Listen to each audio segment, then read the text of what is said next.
Dr. Amir, what are the common problems with the ear?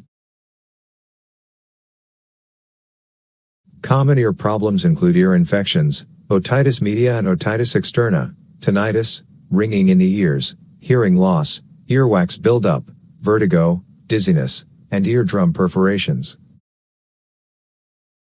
Other issues involve foreign objects lodged in the ear, benign growths, such as cholesteatoma, and problems with the eustachian tubes, which regulate pressure in the middle ear.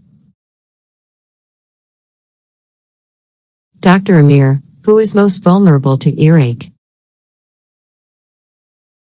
Children, especially those between the ages of 6 months and 2 years, are particularly vulnerable to earaches due to their developing eustachian tubes.